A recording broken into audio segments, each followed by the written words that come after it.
Selamat datang di Novel Raider, tempat di mana kata-kata hidup dan imajinasi berkelana. Pada kesempatan kali ini, kita akan menjelajahi dunia cerita dalam sebuah karya fiksi yang luar biasa, The Beginning After the End. Sebuah novel fiksi yang penuh makna, menyentuh hati, dan menghadirkan pengalaman yang mendalam melalui setiap lembarnya. Bersiaplah untuk tenggelam dalam alur yang penuh warna, karakter-karakter yang memikat, dan perjalanan emosi yang tak terlupakan. Mari kita mulai perjalanan kita hari ini. Bab 416, Kehancuran Ketiga. Arthur Lewin. Zona itu bergetar ketika pelindung raksasa runtuh, dadanya ditusuk panah mana tembus pandang dan pecahan batu, raungan terakhirnya yang memilukan tercekik oleh darah hitam. Micha, berkeringat dan berlumuran tanah, menyenggol Behemoth dengan jari kakinya, membuat mayat besar yang tertutup bulu itu berubah menjadi batu. Matanya yang kecil dan hitam menatap kosong melewatiku dari atas moncong serta taring babinya. Dan, satu lagi, menggigit debu, kata Micha, jatuh dengan satu lengan besar bagai sofa berbulu. Sebuah getaran mengalir melalui aether di zona itu, dan aku mengamati sekeliling. Kami berdiri di atas tiang batu yang kering dan runtuh. Kami harus menyeberangi kolom demi kolom, melawan berbagai monster yang semakin besar ukuran dan kekuatannya, demi mencapai pertempuran terakhir ini. Tanahnya adalah gurun batu pasir yang tidak terukur, sejauh tiang-tiang itu tampak kabur sebelum mencapai dasar. Zona itu tampak meluas tanpa batas, dengan tiang-tiang perlahan memudar menjadi kabut panas yang bersatu dengan langit biru lembut di cakrawala. Bo mengerang, dan aku melirik ke arahnya. Ellie berdiri di sampingnya, memberikan tepukan penenang. Regi tertawa kecil. Siapa sangka binatang penjaga keturunan Asura bisa takut ketinggian? Getaran mengguncang lagi. Ellie mulai memberikan tatapan tajam kepada Regis, namun berhenti saat dia melihat wajahku. Saudaraku, ada apa? Aku tidak. Tiba-tiba, batu di kakiku mulai retak. Semua mata tertuju pada retakan yang awalnya hanya beberapa meter panjang, kemudian meluas ke seluruh permukaan kasar bagian atas tiang yang datar itu. Bo dan Ellie melompat ke satu sisi ketika retakan itu membelah wajah kolom hampir menjadi dua. Lalu, dengan suara gemerisik yang mengguncang tulang, selusin patah tulang lainnya terlepas dari retakan tengah, dan batu di bawah kaki kami mulai bergeser. Di sekeliling, zona itu meledak oleh longsoran batu dan awan debu tebal yang mencekik udara. Portal keluar, tertanam di lantai dan dijaga oleh raksasa itu, menyala, menawarkan jalan ke zona berikutnya. Lyra berlari ke sana, kakinya hampir tidak menyentuh permukaan yang runtuh saat berlari. Jangan lewat, teriakku, dan dia melambat tepat di luar bingkai. Stabilkan platform jika kamu bisa. Saat Micha dan Lyra bergegas mengikuti perintahku, aku mengangkat Ellie dan melompat setengah lebar bagian atas tiang untuk mendarat dekat portal, dengan kompas sudah di tangan. Menurunkan Ellie, aku menyalurkan aether ke kompas dan memfokuskan diri pada portal. Jika peta mentalku dari Sylvia benar, kehancuran jin ketiga ada di sisi lain. Namun, tanpa simulet, yang lain mungkin tidak akan sampai di sana kecuali aku menstabilkan portal terlebih dahulu. Micha melompat ke titik tengah retakan dan membanting palu ke dalamnya. Alih-alih membuat kolom pecah, sihir menyembur dari palu yang menyebar sepanjang retakan, menarik batu kembali ke tempatnya. Lyra berlari mengelilingi bagian luar kolom, embusan angin ajaib mengalir dari belakangnya dan menyelimuti tepi, menstabilkan struktur dengan pita-pita pendukung udara yang keras. Seperti ada hal lain yang mengendalikan mana, teriak Micha, dengan nada panik dalam suaranya. Lanskap Relic Tombs tidak bisa diubah, dengus Lyra sambil berlari. Mereka membangun tempat ini menggunakan aether, dan ciptaan mereka menolak dirusak, bahkan oleh penyihir terkuat sekalipun. Aku tak sempat terlalu memperhatikan selain fokus pada kompas dan portal. Aku baru menyadari bahwa aku tidak pernah mempertimbangkan fakta ini sebelumnya. Aku telah kehilangan inti mana sebelum memasuki Relic Tombs, jadi aku selalu mengandalkan aether untuk bertahan di sini. Meskipun masuk akal bahwa niat jin menghalangi pengujian dalam ruang itu untuk hanya mengulang-ulang zona dengan mana, hal itu juga menyiratkan bahwa, dengan pemanfaatan aether yang tepat, struktur Relic Tombs itu sendiri dapat ditulis ulang. Namun, tidak ada waktu untuk pertimbangan seperti itu sekarang. Dari pinggiranku, aku melihat Micha mulai gemetar, bisepnya menonjol memegang palu dengan segenap kekuatannya. Batu di bawah kaki Lyra runtuh, dan dia menghilang ke dalam lubang. Dari suatu tempat di bawah, aku merasakan kolom setinggi 1 mil bergeser dan berputar, suaranya tertelan dalam hiruk-pikuk puing yang berserakan. Di sekitar kami, Lyra dan aku berdiri di tepi kerangka portal yang kini tetap diam. Ellie berdiri tepat di sampingku, namun satu kakinya terlepas dari bingkai. Ketika permukaan runtuh, matanya membelalak dan tangannya meraih, terhisap kembali oleh gravitasi. Di belakangnya, Bo, Regis, dan Micha terjatuh bersama puing-puing pecah, beruang penjaga meraung putus asa saat cakarnya mengacak-acak batu yang tak lagi mampu menopangnya. Aku hampir kehilangan kompas ketika meraih Ellie. Jari-jariku menyentuh jarinya, namun fokusku tetap pada menstabilkan portal. Rambut Ellie beterbangan, terhempas angin bagai bendera, dan tangannya mencakar udara seolah bisa menangkap sesuatu yang tak terlihat. Terlambat, jeritan memecah udara, memohon dan penuh keputusasaan. Marah, aku melompat ke samping dan mengaktifkan God Step. Jalur eterik melintas dengan kecepatan yang sulit diproses, jantungku berdetak kencang. Dengan mataku tertuju pada Ellie, aku mengonsentrasikan seluruh inderaku pada jalan setapak itu. Menggerakkan tubuh mendekatinya, aku berlari mengejarnya. Rasanya waktu berjalan sangat lambat. Tubuhnya terombang-ambing saat terjun bebas, dan ketika aku menangkap serta memeluknya, pelukanku cukup kuat hingga seolah menjatuhkan udara dari paru-paru. Dia meraih dengan sekuat tenaga, menarik rambutku, dan dengan panik memasukkan ibu jarinya ke mataku. Kami saling terikat, jatuh dari ujung ke ujung dengan jari-jarinya yang menggenggam dan lenganku yang menempel di pinggangnya. Ellie. Kamu harus, jariku akhirnya mengelilingi pergelangan tangannya, menariknya mendekat, tenang. Dia mendekat, memelukku erat-erat, berteriak, Bo.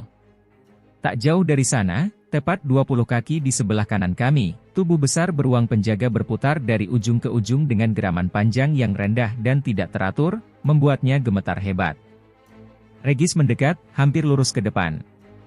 Dengan semacam putaran, ia menatapku, lidahnya menjulur keluar di sisi mulutnya.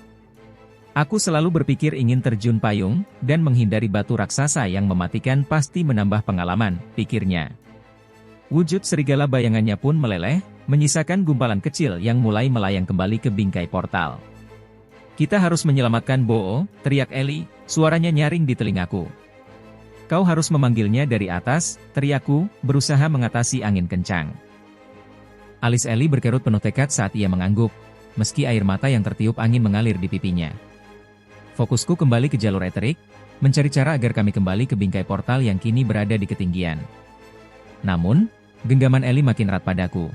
Melihat tatapan ngeri di matanya, aku ikut mengarahkannya. Micha, yang hampir 100 kaki di atas kami, tampak kebingungan saat jalur eteriknya bergeser.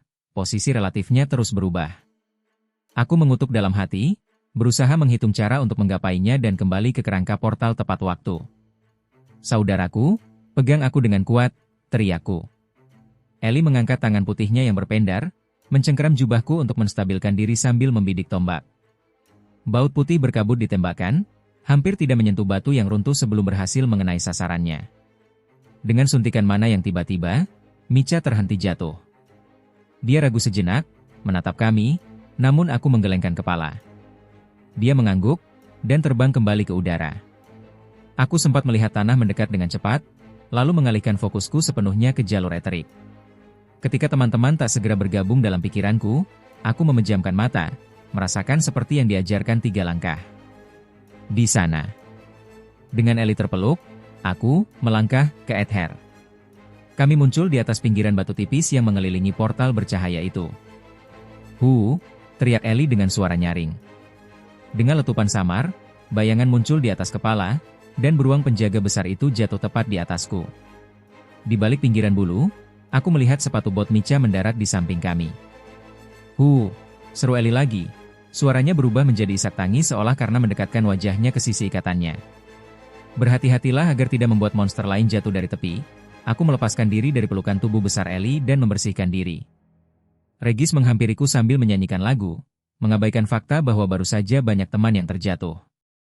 Kami saling bertukar pandang, namun tak ada kata yang terucap.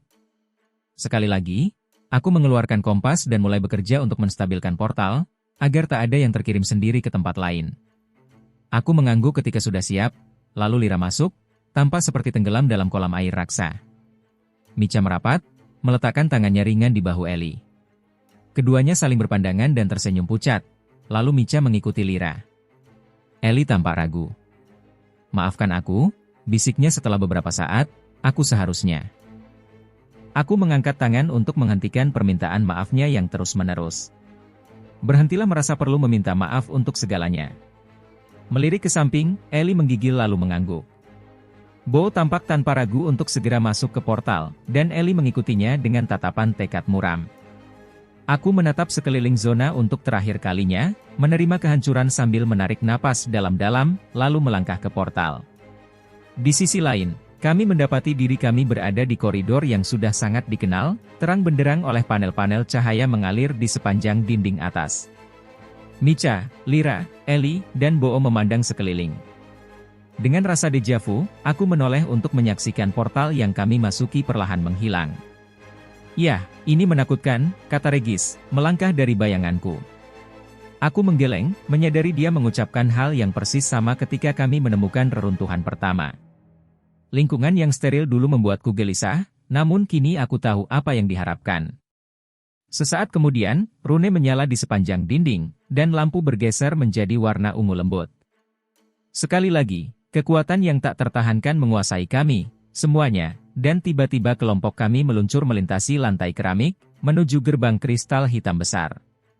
Sambil mengutuk, Lyra berputar, namun lorong putih itu sudah lenyap. "Apa yang terjadi?" "Tak apa-apa," kataku meyakinkan. "Di balik gerbang itu, kita akan menemukan apa yang kita cari. Aku akan menghadapi semacam ujian atau tantangan. Kalian tidak akan bisa membantu, jadi anggaplah ini kesempatan untuk beristirahat sejenak." "Mungkin istirahat?" "Aku tak yakin," gumam Micha sambil berpaling pada Bo untuk menahan diri. "Selamat datang, keturunan. Silakan masuk." "Apa itu?" tanya Ellie. "Apakah kamu mendengar kata-katanya?" tanyaku sambil menatap rune di gerbang yang berdenyut cerah. "Bukan kata-kata, hanya sesuatu." "Seperti bisikan yang sulit ku dengar," jawab Ellie lirih. Aku mengerutkan kening, mempertimbangkan.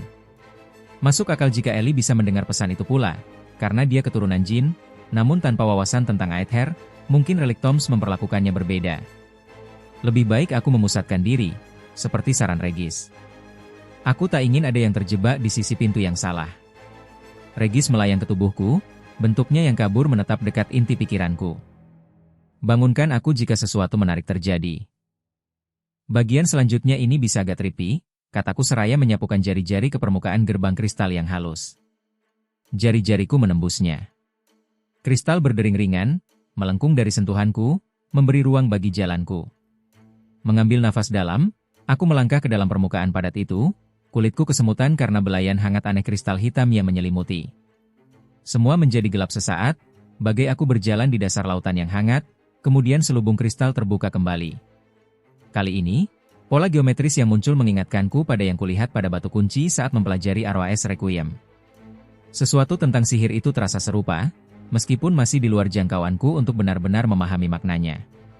Aku tidak mengharapkan bahaya, namun tetap dengan cepat mengamati ruang di balik pintu kristal. Ruang itu disinari oleh deretan artefak pencahayaan yang memancarkan sinar bagai matahari. Ruangan dilapisi rak pajangan kaca, dan di tengahnya terdapat lebih dari selusin meja rendah berlapis kaca. Aku mendekati layar terdekat, mencari plakat atau penjelasan, namun tak ada label yang tertera. Di dalam kaca, beristirahat di atas bantal beludru ungu, terdapat sebuah kubus amorf.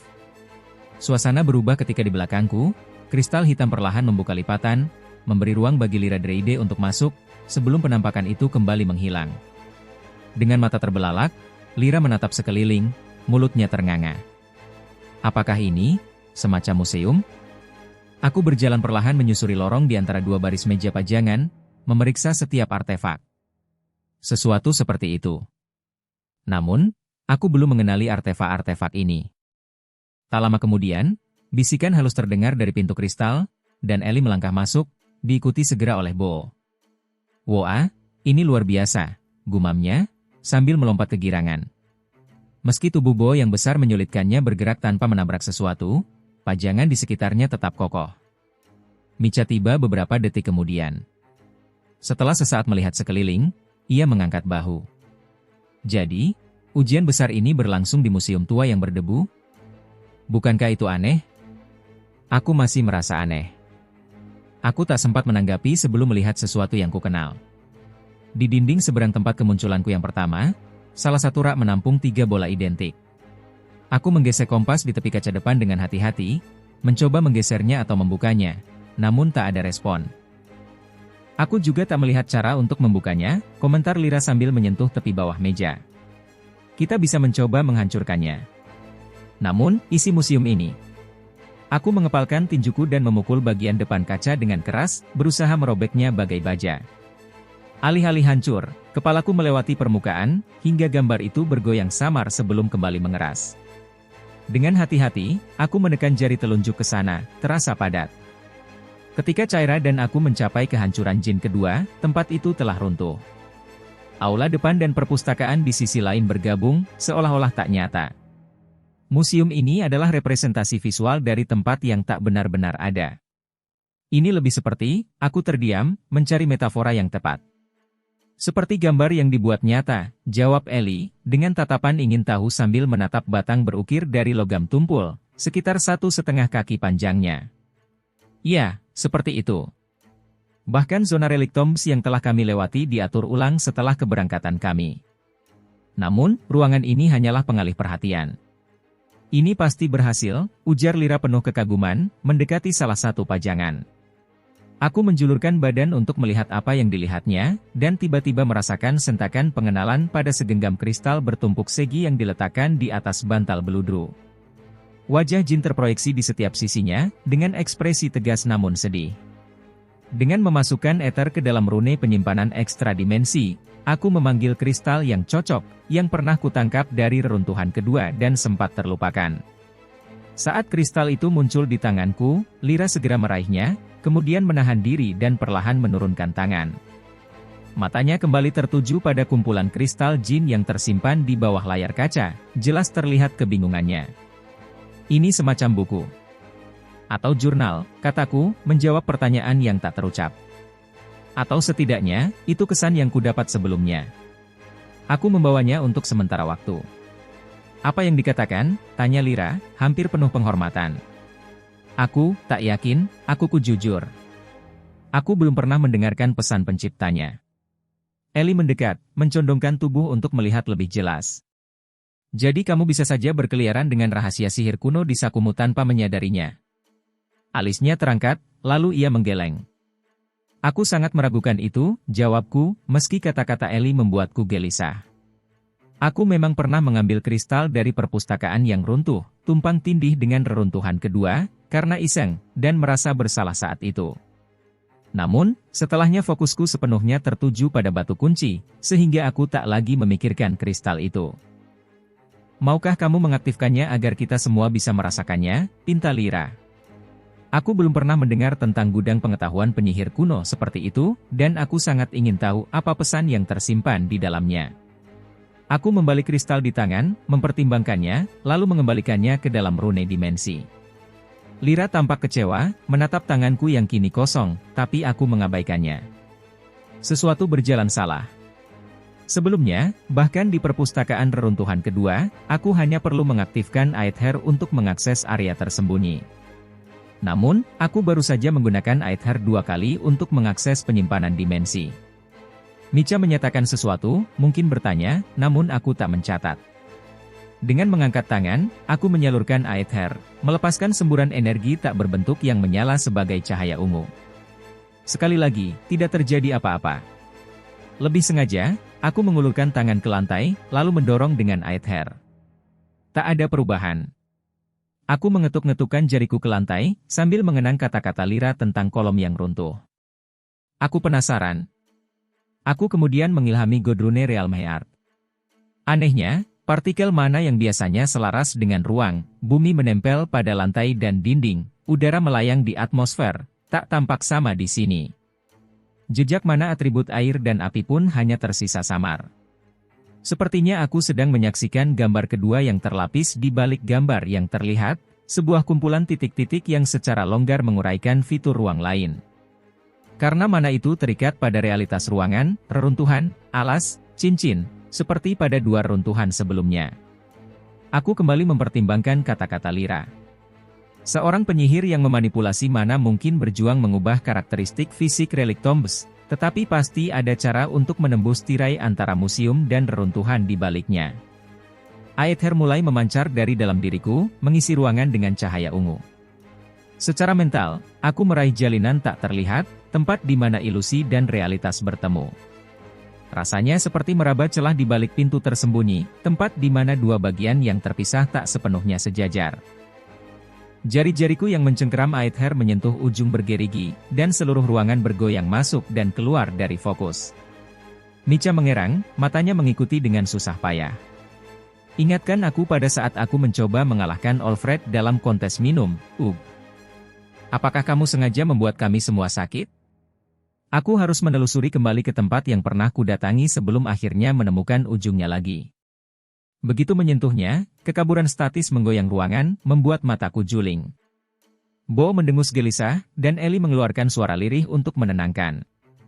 Aku memejamkan mata, membiarkan indera lain bekerja, sambil berpegang pada ujung tersebut dengan Aether. Aku membayangkannya bagai selembar perkamen yang dilapisi di atas indera kita, dan aku merobeknya menjadi dua. Teman-temanku meledak dengan erangan cemas, seolah Micha hampir pingsan. Seseorang jatuh berlutut. Lyra mengumpat pelan, atau berdoa kepada Fritra, sulit membedakan. Saat aku membuka mata lagi, kami dikelilingi oleh batu abu-abu muda. Kehancuran ketiga, pikirku, tetap waspada. Berbeda dengan dua kehancuran sebelumnya, ruangan ini bukanlah reruntuhan. Dinding dan lantai batu tampak seperti baru saja digali dan dibentuk, tak ada pertumbuhan, tidak ada kerusakan. Semua dalam kondisi sempurna. Meski struktur di tengah ruangan utuh, 4 cincin yang seharusnya mengorbit dasar tak aktif, dan kristal itu sendiri gelap. Itu sangat mengerikan, keluh Micha. Ellie berlutut di sampingku, Bo mengerang sambil menyenggolnya. Aku menaruh tangan di rambutnya, dan ia menatapku dengan wajah penuh kecemasan. Keringat bercucuran di wajahnya. Aku butuh bantuan, gumamnya lemah. Rasanya seperti, mataku ditarik keluar, lalu dilempar ke udara sambil terus terhubung denganku, desah Lyra, bersandar ke dinding batu yang sempurna. Regis muncul di sampingku, apinya melompat ke atas batu. Kamu Fritra benar-benar menyukai kata-kata, ujarnya kepada saya. Sekarang apa, bos? Tempat ini tampak mati seperti bangkai di pinggir jalan. Aku menempelkan telapak tanganku ke kristal. Dingin dan tanpa reaksi terhadap sentuhanku. Sambil menjaga fokus pada Realm Heart, aku menyalurkan Aether tambahan ke Aroas Requiem. Titik-titik cahaya pemulihan mengalir dari lengan dan tanganku ke kristal. Aku mendorong mote-mote energi untuk mencari celah-celah yang rusak, berharap menemui sesuatu yang bisa diperbaiki. Beberapa mote terserap dan meleleh menembus permukaan kristal. Aku berusaha mengingat pemahamanku tentang artefak, tujuannya, serta kemungkinan yang tersimpan di dalamnya, sambil membentuk pola Godrune untuk diperbaiki bila ditemukan kerusakan. Namun, setelah 5 menit penuh, tak ada perubahan yang terjadi. Aku melepaskan Godrune, dan pola itu perlahan memudar. Kurasa itu tak rusak. Mungkin lebih seperti, kehabisan tenaga, tanya Ellie ragu. Sambil mengerutkan kening, ia perlahan berjalan di sekitar cincin melingkar. Aku mengumpulkan Aether di tangan dan memasukkannya ke dalam kristal proyeksi. Kristal itu menyerap Aether, namun tetap tak hidup. Seolah dalam keadaan kesurupan, Ellie perlahan menyentuh kristal itu. Ujung jarinya menyentuh permukaannya, dan percikan mana keluar, mengalir melalui pembuluh darahnya dan masuk ke dalam kristal. Kristal itu berkelap-kelip dengan cahaya mendung yang redup dari dalam. Tampaknya ada yang terjadi, kata Lyra sambil memandang, seraya merapikan helai rambut merahnya. Ellie, bisakah kamu memberikan lebih banyak mana? Kurasa begitu, bisiknya sambil menekan kedua tangannya dengan kuat. Tubuh kecilnya menyala dengan cahaya putih saat mana murni dituangkan ke dalam perangkat. Kristal memancarkan cahaya lembut dan dengungan halus. Cincin-cincin itu bergeser, bergetar, namun tidak bangkit dari tanah ataupun mulai mengorbit dasar seperti yang kulihat di reruntuhan pertama. Namun, firasatku kian menguat. Aku hanya bisa berharap sisa-sisa yang tertangkap dari pikiran jin yang menghantui tempat ini masih ada. Rune yang melapisi tumpuan dan cincin yang tak aktif menyala, lalu sebuah suara terpancar dari kristal, tajam, kuno, dan waspada. Hidup, ke dalam tulangku yang lama. Tapi, suara itu sejenak menghilang, rune pun meredup, hanya berkedip lagi saat berkata, apakah misiku belum selesai? Tes yang diberikan, hadiah Ki Istone. Aku telah tidur untuk waktu yang sangat lama. Untuk tujuan apa aku sekarang dibangunkan? Aku menatap Regis, berbagi firasat buruk yang terpancar. Jin, apakah kamu mengatakan bahwa batu kunci dalam perawatanmu sudah diserahkan kepada orang lain? Cahaya dalam rune bergeser, seolah terfokus padaku. Seorang keturunan yang layak telah muncul pada masanya. Mereka lulus ujian saya dan mengklaim pengetahuan yang kugelar, sehingga struktur penampung ingatan saya tertidur, dan energi yang menopang saya dialokasikan untuk tujuan lain. Jantungku berdegup kencang, rasanya berat menarik napas. Mengepalkan tinjuku, aku mengatur napas seraya bertanya, bisakah kamu memberitahu siapa keturunan itu? Atau pengetahuan apa yang terkandung dalam batu kunci itu? Informasi itu tak tersimpan dalam sisa ini. Aku sadar semua mata kawan tertuju padaku, namun aku tak membalas tatapan. Bagaimana dengan ujianmu? Manifestasi atau wali yang pernah kamu uji, sehingga meski tanpa batu kunci. Ruang ini tak lagi memiliki energi untuk melakukan pengujian lebih lanjut. Seni apapun yang kamu gunakan untuk membangunkan saya hanya cukup untuk menerapkan permukaan kesadaran saya yang tersisa, dan energi saya hampir habis. Tujuan saya telah tercapai. Saya dapat merasakan kesedihan dalam pikiranmu, namun saya tidak mampu meredakannya. Maaf. Suara itu kehilangan kekuatan, menggema bak dari kaleng, kemudian menghilang sama sekali. Cahaya terakhir pun menghilang dari rune dan kristal. Yah, sial, kata Regis singkat, duduk kembali. Agrona pasti memilikinya, kataku cepat, menoleh ke Lira untuk mencari konfirmasi. Lira mengangkat bahu lesu. Mungkin. Batu kunci, ini bisa jadi yang membuat Agrona membentuk negara sejak awal, bertahan dari upaya pembunuhan oleh Asura lain, atau bahkan membuka rahasia reinkarnasi dan warisan. Atau semuanya. Tapi aku khawatir aku tak pasti. Micha mendekat terbang, tiba di depan wajah Lira. Dia mendorong palunya ke bahu, lalu menekan punggungnya ke dinding. Bukankah kamu salah satu jenderal atau semacamnya? Bagaimana mungkin kamu tak tahu? Jangan bohong pada kami. Lira mengangkat dagu dan memandang tajam ke arah Micha. Penguasa tinggi sangat selektif dalam mengotak-atik pasukannya. Hanya Agrona sendiri yang bisa melihat keseluruhan gambaran. Skytes dan pengikutnya adalah tokoh politik, baik sebagai penyemangat maupun penopang bagi warga sipil. Pekerjaan yang lebih mendalam dari kerajaannya diserahkan kepada klan Fritra, mereka yang tersisa setelah melarikan diri dari Epheotus sekian lama. Pasukan Wright mereka hanya berlatih dan bersiap, sebuah rahasia bahkan bagi banyak pengikut. Kisah yang mungkin, balas Micha, mendorong lebih keras dengan palu. Tapi Agrona sendiri tentu tak akan masuk ke sini, kan? Tanya Regis, tak memperdulikan ketegangan antara kedua wanita kuat itu. Siapa yang bisa masuk ke sini selain kamu? Aku menggeleng, tak yakin. Menyeberangi ruangan, aku meraih palu milik Micha dan dengan lembut menariknya dari dekat Lira. Kita tidak punya waktu untuk saling bertarung. Micha menggerutu lalu menurunkan senjatanya. Lira dan Micha saling tatap tajam.